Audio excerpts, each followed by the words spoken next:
Kisah Ashabul Ukhdud ini adalah kisah yang merata hampir di semua negara dari zaman ke zaman. Walaupun pendapat yang kuat adalah sebagaimana yang sudah kita kisahkan pada minggu yang lalu, kejadian Ashabul Ukhdud yang dimaksud dalam suratul Buruj adalah kejadiannya di Yaman. Tapi baik kita akan urut sebagai pengetahuan bahwa Ashabul Ukhdud ini terjadi di beberapa negara, bukan hanya di Yaman saja. Kita urut dari Mesir. Ma'asyiral muslimin yang dimuliakan Allah Subhanahu wa taala. Ketika Nabi Allah Musa alaihi salatu wassalam mulai mendakwahkan risalahnya kepada Fir'aun dan keluarganya, maka Allah Subhanahu wa taala takdirkan banyak di antara keluarga Fir'aun itu yang beriman tetapi menyembunyikan keimanan mereka, yang disebut dengan mu'minu ali Fir'aun, orang-orang yang beriman di kalangan keluarga Fir'aun. Nah, salah satunya adalah istri beliau namanya Asiyah bintu Muzahim, dan juga tukang sisirnya namanya Masyitatu ibnatu Fir'aun. Lah dikisahkan ketika Fir'aun mengetahui keimanan dari Asiyah bintu Muzahim, maka Fir'aun kemudian membunuh Asiyah dengan cara sadis. Tetapi sebagai balasannya karena Asiyah sudah mempertahankan keimanannya, makanya Allah Subhanahu wa taala memberikan balasan besar kepada Asiyah ketika dia berdoa kepada Allah, Rabbi ibnili indaka baitan fil jannah wa najjini min fir'auna wa amali. Ya Allah, bangunkan untukku istana yang megah di sorga. Maka Asiyah sebelum wafat diperlihatkan istananya. Tapi bukan ini kisah Ashabul Ukhdudnya. Kisah Ashabul Ukhdudnya adalah terjadi kepada Masyitah ibnatu Fir'aun. Disebutkan dalam hadis yang sahih dalam peristiwa Isra dan Mi'raj yang begitu panjang. Jadi satu hari Nabi SAW mencium bau yang sangat-sangat harum di sorga. Kemudian Nabi bertanya kepada Jibril, ma hadhihi ar-raihata ya Jibril, ini harumnya siapa? Kok semerbak seperti ini? Maka Jibril alaihi mengatakan, hadhihi raihatu Masyitati ibnati Fir'auna. Ini adalah wewangian ataupun harum-haruman yang datang dari Masyitah, tukang sisir dari putri-putri Fir'aun wa auladiha, dan dari anak-anaknya. Kemudian Nabi SAW bertanya, wa masya'nuha, kok bisa?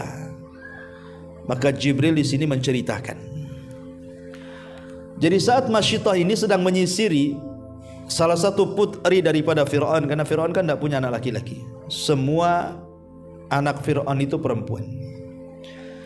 Ketika kemudian sisirnya jatuh, secara refleks kemudian Masyitah mengatakan Bismillah dengan menyebut nama Allah.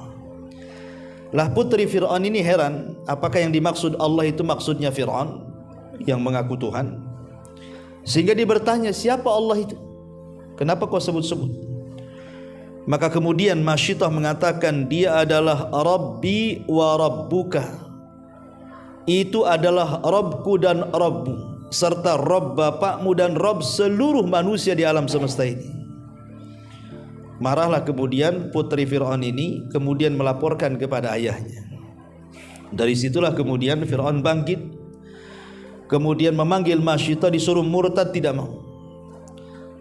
Maka disebutkan dalam riwayat, akhirnya Fir'aun pun kemudian memerintahkan prajuritnya untuk menyediakan penggorengan yang sangat besar.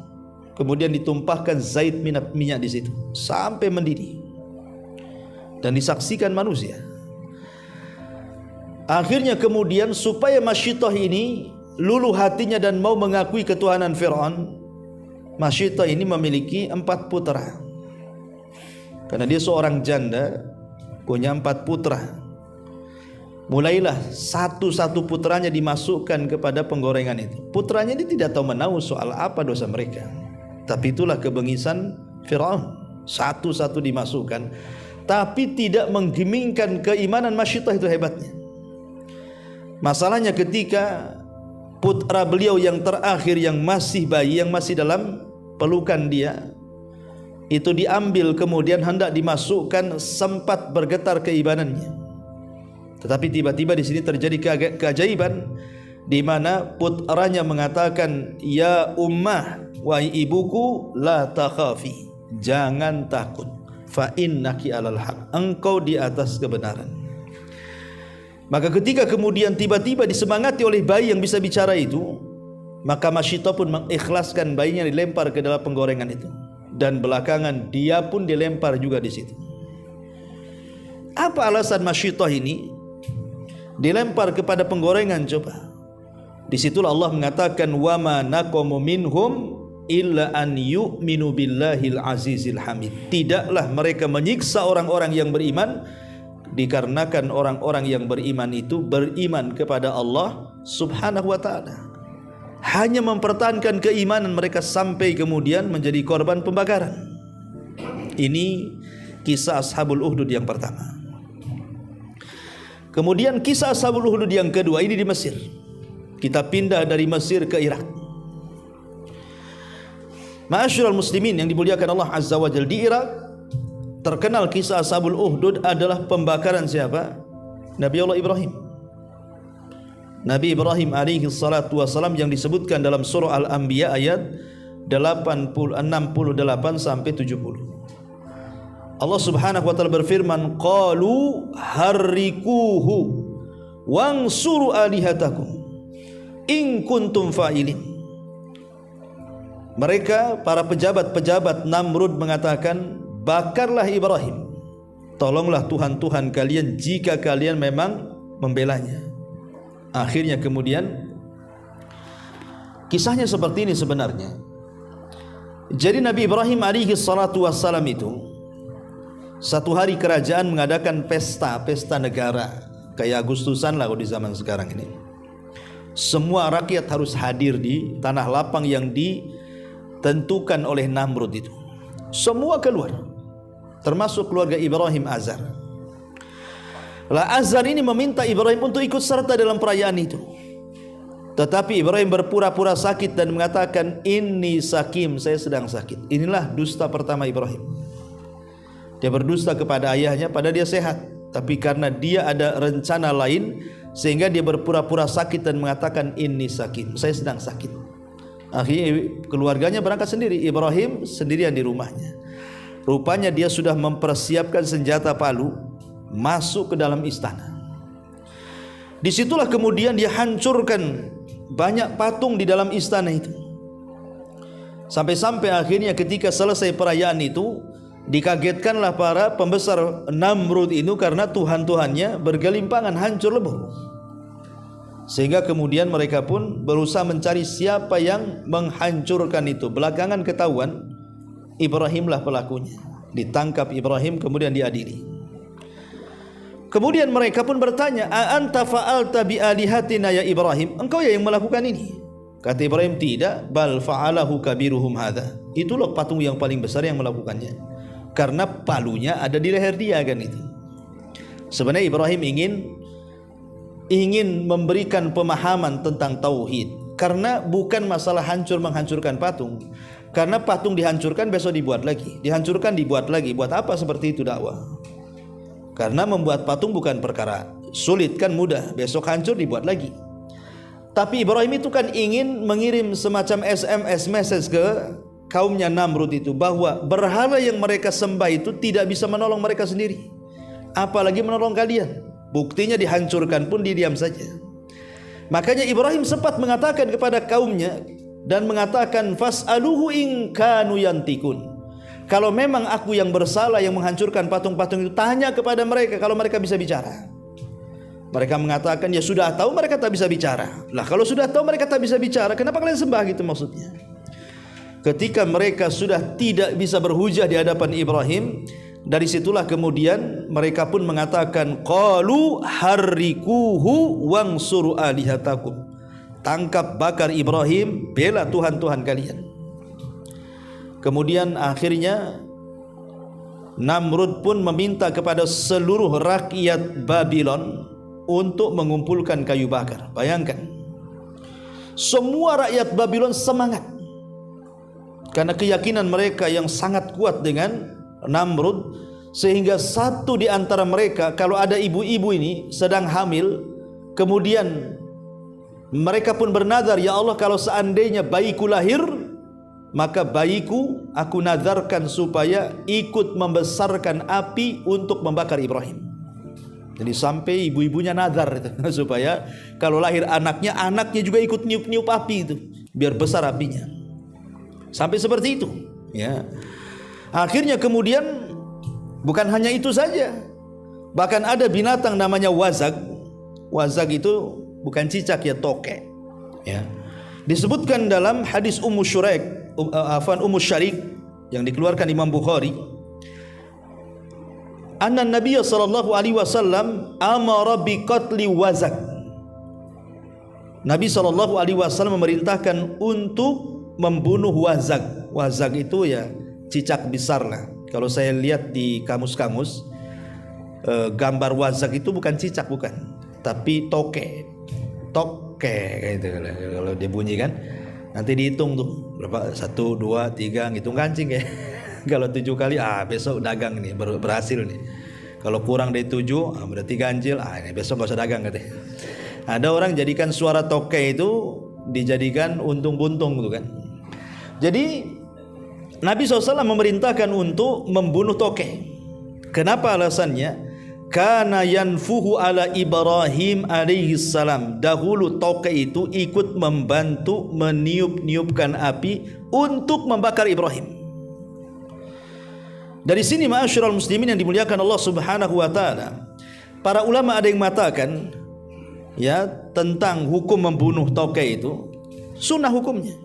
Ingat, bukan cicaknya, ya, toke, ya, bukan cicak, toke, karena beda cicak dengan toke. Kalau cicak itu kan tidak membahayakan, kalau toke gigit itu membahayakan gitu ya.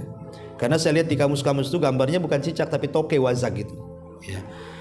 Nabi SAW sampai mengatakan, man qatala wazagon fi awwali dharbatin kutibalahu mi'ata hasanatin wa fi tsaniyati duna dzalik wa fi tsalitsati duna dzalik. Barang siapa yang membunuh toke sekali pukul, maka dituliskan baginya pahala 100 kebaikan. Dan barang siapa yang memukulnya lagi, maksudnya 2 kali pukul, berarti pahalanya di bawah itu. Barang siapa yang memukul 3 kali baru mati, maka pahalanya di bawah itu. Imam Nawawi rahimahullah ta'ala memberikan catatan, jadi kalau sekali pukulan 100 pahala, gebuk mati 100 pahala gitu ya. Kalau 2 kali berarti di bawahnya 70 kebaikan. Kalau debuk-debuk mati 70. Nah, kalau seandainya kemudian di bawahnya lagi berarti 50. Ya, kalau dipukul tak mati-mati, ya tak dapat pahala lah tuh. Kok gak mati-mati nih? Kan itu. Artinya kalau 1 kali 100 pahala, 2 kali pukulan mati 70 pahala, 3 kali pukulan mati 50 pahala. Ya. Artinya dari sini menunjukkan bahwa kenapa wazag itu disuruh membunuh. Di antara hikmah yang disebutkan oleh Imam Asy-Syarwani, seorang mazhab Syafi'i, mengatakan, ai li anna aslaha alladhi tawalladat hiya minhu kana yanfuhu ila akhir fa thabatat al-hissatu li hadzal jinsi iqraman li Ibrahim. Jadi alasannya kenapa sunnah membunuh toke itu berlaku sampai hari ini, ya, bukankah toke hari ini tidak bersalah? Masa dia menanggung kesalahan orang tuanya, nenek moyangnya? Emang toke yang sekarang yang bersalah ikut niup-niup api kan? Itu enggak juga kan? Yang salah kan nenek moyangnya. Kata Imam Asy-Syarwani rahimahullah ta'ala mengatakan, kenapa kemudian toke ini disunahkan dibunuh? Karena dulu di zaman Nabi Ibrahim mereka meniup-niupkan, ketika hari ini dibunuh itu dalam rangka ikraman li Ibrahim, untuk menghormati Nabi Ibrahim. Maka syariat ini masih berlangsung sampai hari ini. Ya, jadi kita membunuh tokek itu dalam rangka menghormati Nabi Ibrahim, kata Imam Syarwani rahimahullah ta'ala. Tetapi Imam Nawawi rahimahullah ta'ala dia punya alasan lain dan mengatakan wattafaqu ala annal wazagha minal hasyaratil mu'diyat. Mereka para ulama sepakat bahwa tokek itu termasuk binatang-binatang yang membahayakan. Binatang-binatang yang membahayakan. Itulah sebabnya kemudian ulama memberikan komentar bahwa karena itu binatang yang membahayakan maka disunnahkan untuk dibunuh. Bahkan sebagian ulama mengatakan termasuk fuwaisik, termasuk binatang-binatang fasik yang memang disunnahkan untuk dibunuh. Ya, tokek itu. Jadi bukan kesalahan kakek buyut mereka, tidak. Ya. Tapi intinya bahwa terlepas apakah kesalahan kakek buyut mereka atau tidak, yang jelas Nabi SAW membunuh tokek. Sejarahnya kenapa? Karena mereka ikut niup-niup semua binatang ingin mematikan api, si wazag pula ingin membesarkan api. Bayangkan sampai keikutsertaan wazag tokek ngikut-ngikut supaya apinya besar. Lah ketika kemudian apinya besar itulah kemudian Nabi Ibrahim alaihi salatu wassalam kemudian dilucuti pakaiannya, dan dialah manusia yang pertama yang yang membuka pakaiannya di jalan Allah Subhanahu wa taala. Kemudian dibuat manjani ketepel besar karena tidak bisa kemudian dekat-dekat dengan api panas lah kan itu. Makanya Ibrahim kemudian dilempar lewat ketepel besar itu. Ketika kemudian Ibrahim melayang antara api dengan manjanik itu, disitulah malaikat Jibril datang kemudian menawarkan untuk menyelamatkan dia. Tetapi Nabi Ibrahim menolak dan mengatakan amma ilaika fala wa amma ilallahi fabala. Adapun harus meminta pertolongan kepadamu wahai Jibril, tidak. Tetapi kalau aku meminta pertolongan kepada Allah maka pasti kulakukan. Itulah bentuk tawakalnya Ibrahim. Dari sini Ibrahim kemudian mengucapkan kalimat yang diucapkan Nabi SAW saat ketakutan, hasbunallah wa ni'mal wakil. Cukuplah Allah sebagai pelindungku karena dia sebaik-baik pelindung. Dari sini Allah Subhanahu wa taala ketika Ibrahim membaca doa itu, maka Allah mengatakan kul ya naru kuni bardan wa salaman ala Ibrahim. Katakan wahai api, dinginlah engkau. Kul ya naru kuni bardan, jadilah kau dingin. Tapi ayatnya tidak sampai di sini. Sebab kalau ayatnya sampai di sini, maka api satu dunia sejak Ibrahim sampai kiamat pasti dingin. Susahlah kita mau ngopi, mau ngeteh, TO nggak ada lagi. Ya. Kalau seandainya ayatnya sampai di sini, tetapi Allah Subhanahu Wa Taala tidak menghitab api dingin itu sampai di sini, tapi Allah mengatakan wasalaman ala Ibrahim. Selamatkan Ibrahim. Berarti api menjadi dingin itu khusus bagi Ibrahim saja, tidak umum bagi yang lainnya. Ma'asyiral muslimat yang dimuliakan Allah Azza wa Jalla, akhirnya kemudian Ibrahim pun diselamatkan Allah Subhanahu wa taala. Bahkan ketika Ibrahim selamat, ayahnya Azar itu sempat mengatakan ni'matur rabb rabbuka ya Ibrahim, sebaik-baik Tuhan Tuhanmu wahai Ibrahim. Tapi juga tidak beriman tuh. Sudah jelas depannya mukjizat, tidak mau beriman juga bapaknya tuh. Nah, ini kisah yang kedua terjadi di Irak. Ini juga disebut Ashabul Uhdud. Ya, orang-orang yang beriman yang dimasukkan ke dalam pembakaran. Ma'asyiral muslimin yang dimuliakan Allah Azza wa Jalla. Kemudian beralih dari Mesir, kemudian Irak, kemudian ke Syam. Di Syam ini dulu setelah Isa bin Maryam meninggal dunia, maka murid-muridnya Isa yang disebut dengan Hawariyun, yang Allah Subhanahu wa taala firmankan dalam surah Shaf ayat 14. Allah Subhanahu wa taala berfirman, ya ayyuhalladzina amanu kunu ansarallah kama qala Isa ibn Maryam lil hawariyina man ansari ilallah qala al hawariyuna nahnu ansarullah. Wahai orang-orang yang beriman, jadilah kalian penolong-penolong Allah, sebagaimana Isa mengatakan kepada Hawariyun, siapa yang akan menjadi para penolong Allah?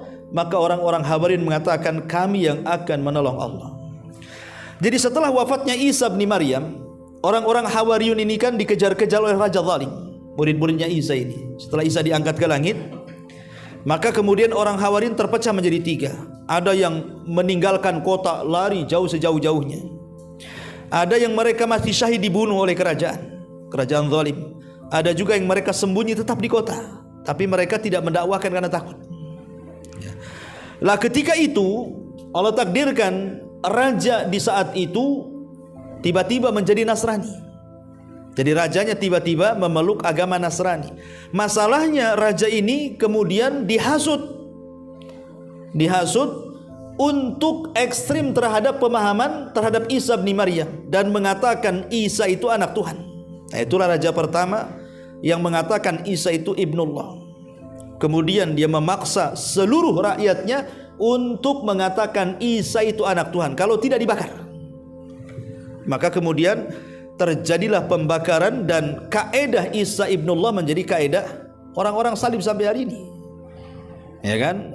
Mengatakan Isa adalah anak Tuhan, Isa adalah satu di antara 3 Tuhan, bahkan Isa adalah Tuhan itu sendiri. Makanya Allah mengatakan lam yalid wa lam yulad. Nah, ini juga terjadi di mana? Di Syam. Ya. Kemudian pindah dari Syam ke Persia. Persia itu di Iran. Ya.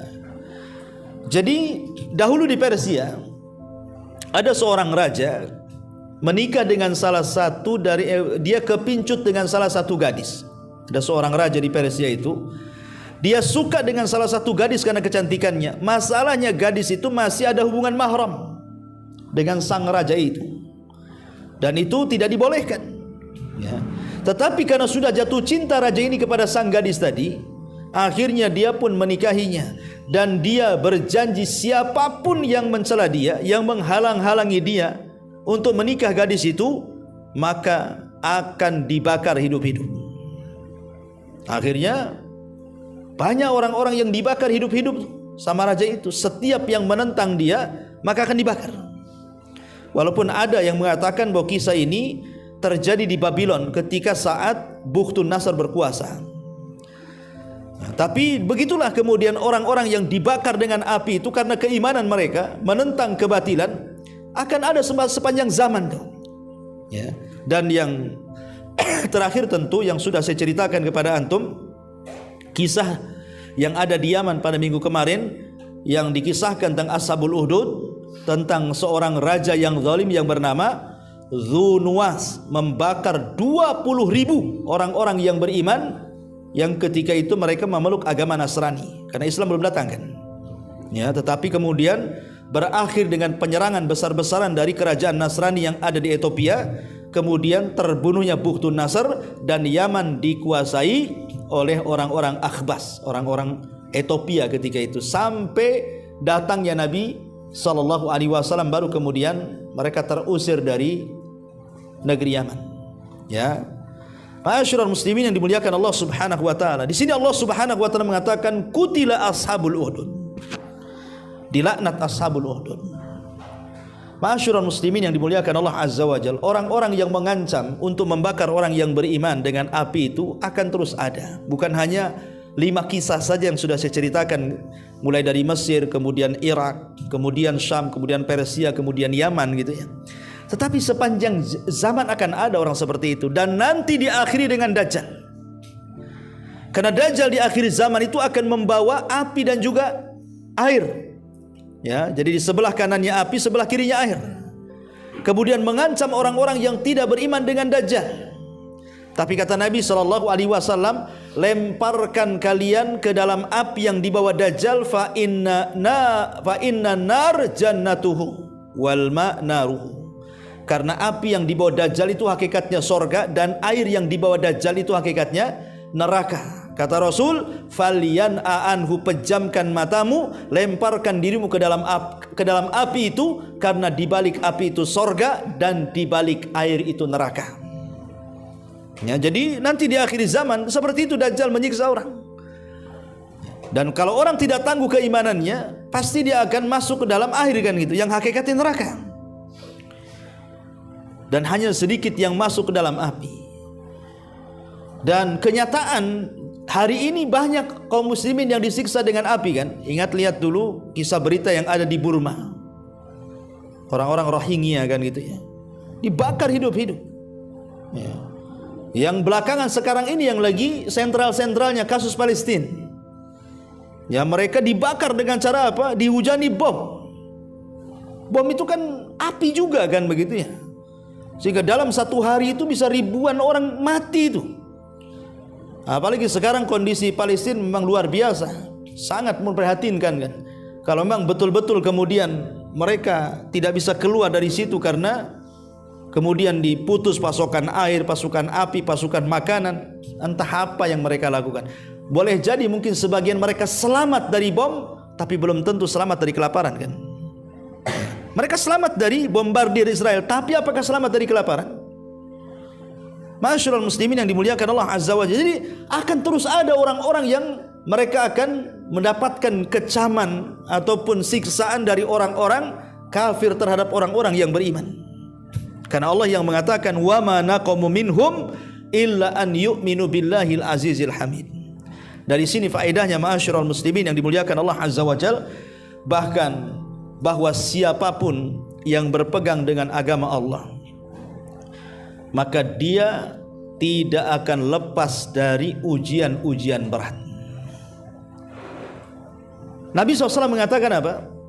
Sayati alikum zaman al-qabid fi dinihi kal-qabid alal jamrati. Akan datang zamannya, kata Rasul, orang-orang yang berpegang teguh dengan agamanya seperti berpegang teguh dengan bara api di tangannya.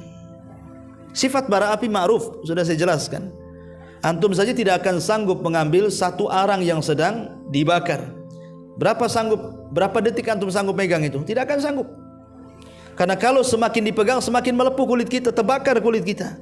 Lah Nabi SAW seolah-olah mengatakan seperti itulah agama di akhir zaman. Kalau kita betul-betul kembali ke agama kita yang murni sesuai dengan ajaran Rasul dan para sahabat, maka antum akan banyak pertentangan-pertentangan, akan banyak ujian-ujian, akan disakiti, dibuli dan lain sebagainya. Karena kalau kita lihat kisah-kisah para sahabat Nabi SAW luar biasa. Saya akan sebutkan beberapa kisah para sahabat Nabi SAW. Kita tahu bahwa Utsman ibn Affan radhiyallahu an, ketika dia masuk Islam, jadi pamannya namanya Hakam ibn Abil As. Hakam ibnu Abil As tidak suka dengan keislaman Utsman ibn Affan radhiyallahu an. Apa yang terjadi? Diikatnya Utsman bin Affan itu di pohon. Diikat kakinya di atas, kepalanya di bawah. Kemudian di samping dia dibakarkan perapian, bukan untuk dibakar, tidak, ya. Tetapi sengaja dibakar perapian itu, kemudian setelah dipadamkan asapnya itu diarahkan kepada Utsman bin Affan. Kepala di bawah, kaki di atas digantung. Coba bayangkan, kita coba aja lah, umpamanya ada perapian, antum dulu di samping, kemudian ada angin, asapnya masuk ke muka antum, gimana rasanya itu? Kan kesakitan, mata sakit, hidung sakit, semua sakit kan? Tetapi Utsman ibn Affan ketika disuruh untuk murtad, dia mengatakan wallahi la adauhu abada. Demi Allah, aku tidak mungkin meninggalkan Islam selamanya. Makanya ketika ada perintah hijrah pertama ke Habasyah, maka Utsmanlah orang yang pertama hijrah bersama istrinya Ruqayyah dan beberapa belas orang, hijrah pertama ke Ethiopia karena tidak sanggup dengan siksaan orang-orang Quraisy. Ya. Kemudian kisah yang ma'ruf juga Bilal ibn Rabah, ma'ruf, ya. Tidak perlu saya kisahkan, tapi bagaimana Bilal ibn Rabah terkenal apabila kita bercerita soal orang-orang yang mempertahankan agama di zaman para sahabat, mesti Bilal menjadi tokoh peran utama kan? Bagaimana dia disiksa habis-habisan oleh Umayyah ibn Khalaf, tapi dia tetap mengatakan ahadul ahad, ahadul ahad. Karena ketangguhannya Bilal ibn Rabah. Ya. Kemudian juga Khalid ibn Sa'id ibn As. Khalid ibn Sa'id ibn As. Ada yang mengatakan dia orang keempat yang masuk Islam. Orang yang keempat yang masuk Islam. Jadi ketika kemudian dia masuk Islam, keluarganya tahu dan kaumnya tahu. Akhirnya kemudian dia pun betul-betul ditangkap oleh kaumnya, oleh kabilahnya, dipenjara berhari-hari dan tidak diberikan pasokan makanan, pasokan minuman sampai dia kelaparan, hampir mati. Tapi dia bersumpah untuk tidak meninggalkan agama Nabi sallallahu alaihi wasallam. Ya. Kemudian juga Khabbab bin Arat. Khabbab bin Arat itu kan seorang budak dibeli oleh tuannya. Lah tuannya ini punya pandai besi. Jadi Khabbab itu dilatih kepandaian untuk membuat pedang, membuat panah, pokoknya yang berkaitan dengan pandai besi lah. Tapi Allah takdirkan Khabbab ini masuk Islam. Majikannya tidak suka perempuan. Jadi setiap hari disundut itu badan Khabbab itu supaya murtad. Dengan besi panas namanya pandai besi. Tapi Khabbab tidak pernah murtad dari agamanya. Walaupun dia sempat tidak tahan dan dia mendatangi Nabi SAW yang ketika itu sedang bersandar di kiswah Ka'bah. Kata Khabbab, "Ya Rasulullah, ala tad'ulana ala tastaghfir lana." Rasul tidakkah berdoa untuk kami? Minta kemenangan cepat untuk kami. Kami sudah tidak kuat wahai Rasul. Tapi Rasul mengatakan, "Ya Khabbab, engkau tergesa-gesa. Kemenangan itu akan datang. Sampai nanti orang-orang Son'a berjalan ke Hadratul Maut, tidak ada yang takut kecuali Allah," katanya. Kemudian Rasul mengatakan, "Ya Khabbab, dulu ada orang yang digergaji sampai terbelah menjadi dua tuh badannya, tidak bergeming agamanya.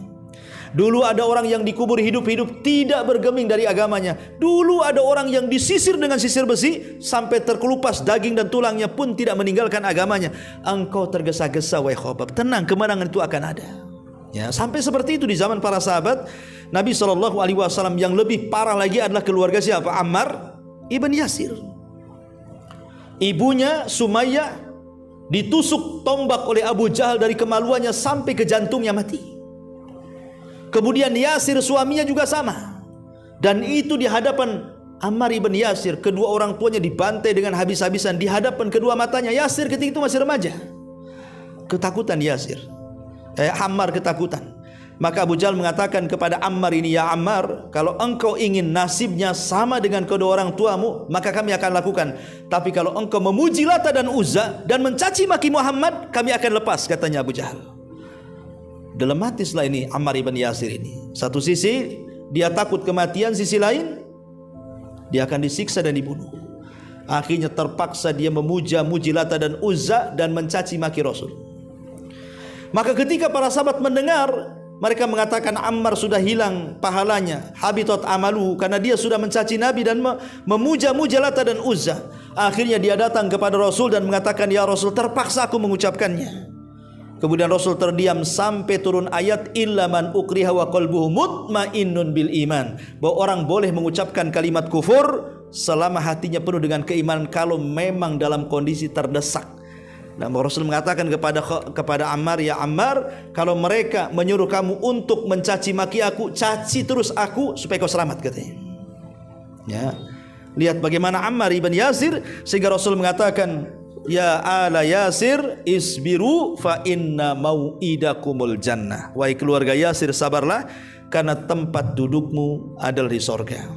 Banyak sahabat yang hampir seluruh para sahabat mendapatkan hal yang sama. Mus'ab ibn Umair, Sa'ad bin Abi Waqqas, Salah ibn Ubaidillah, kemudian juga budak-budak seperti Zunairah, Amir ibn Fuhairah, Suhaib ibn Sinan. Banyak sekali para sahabat yang tidak luput dari siksaan orang-orang kafir Quraisy. Kenapa? Karena keimanan mereka kepada Allah dan Rasulnya. Wa ma naqamu minhum illa an yu'minu billahil azizil hamid. Itulah orang-orang yang berpegang dengan agamanya.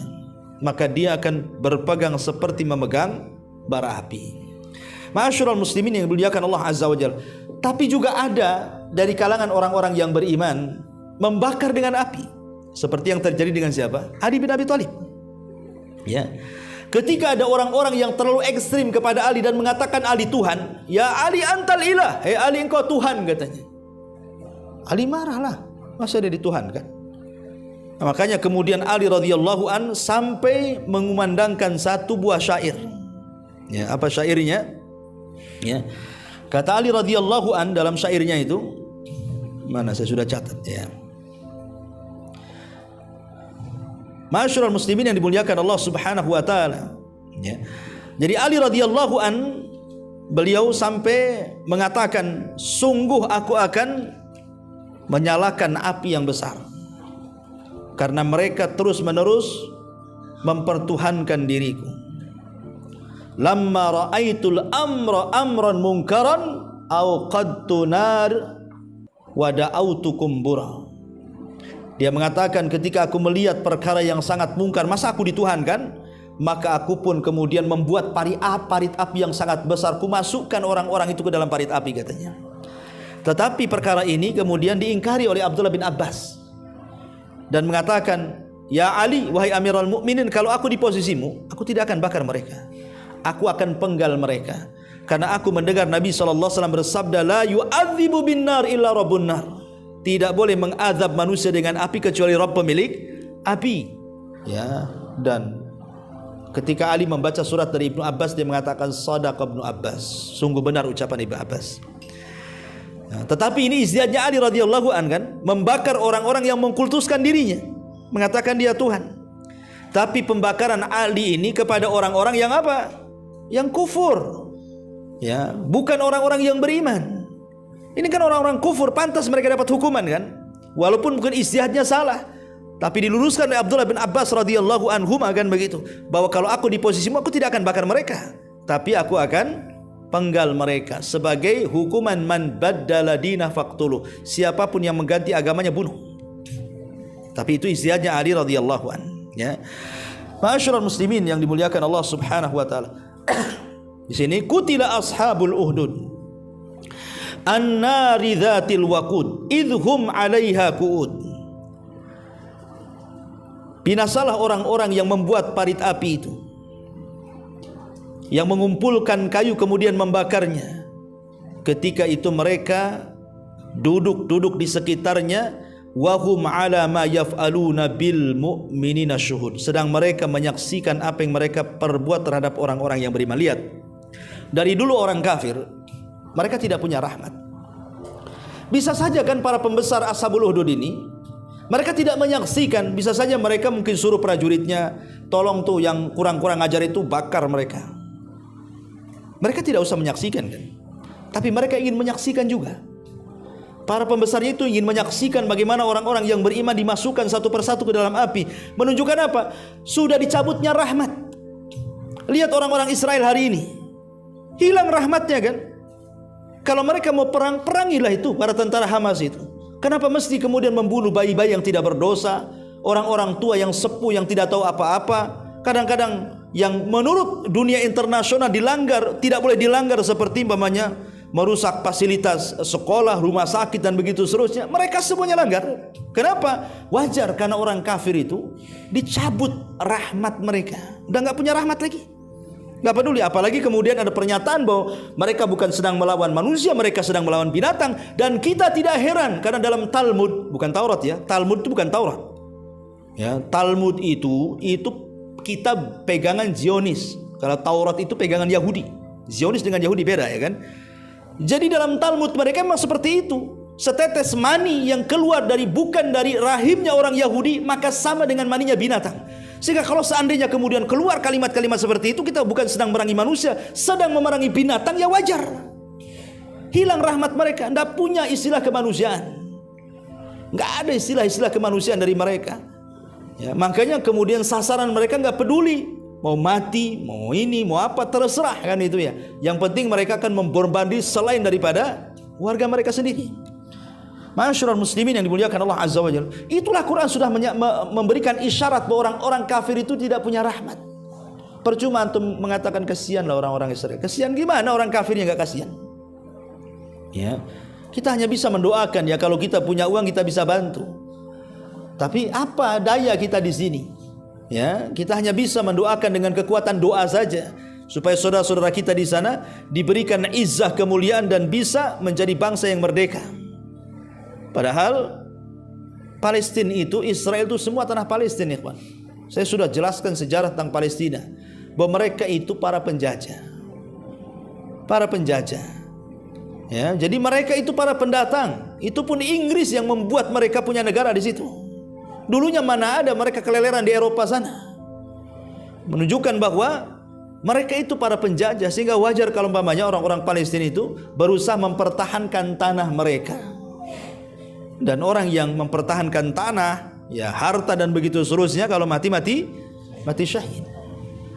Ma'asyiral muslimin yang dimuliakan Allah Subhanahu wa taala, kita hanya bisa berdoa, Allahumma ansur li ikhwanina alladhina fi Palestin.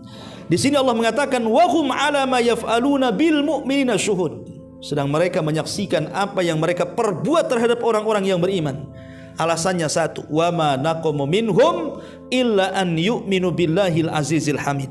Dan mereka menyiksa orang-orang yang beriman itu hanya karena mereka menyatakan beriman kepada Allah yang maha perkasa lagi maha terpuji. Alladzi lahu mulkus samawati wal ardh wallahu ala kulli syai'in qadir, yang memiliki kerajaan yang ada di langit dan kerajaan yang ada di bumi, dan Allah maha menyaksikan segalanya. Ma'asyiral muslimin yang dimuliakan Allah azza, itulah di antara kisah-kisah Ashabul Ukhdud. Taib, sampai di sini saja. Insyaallah ayat selanjutnya kita lanjutkan minggu depan. Subhanakallahumma bihamdika asyhadu an la ilaha illa anta astaghfiruka wa atubu ilaik. Allahu ta'ala alam. Assalamualaikum warahmatullahi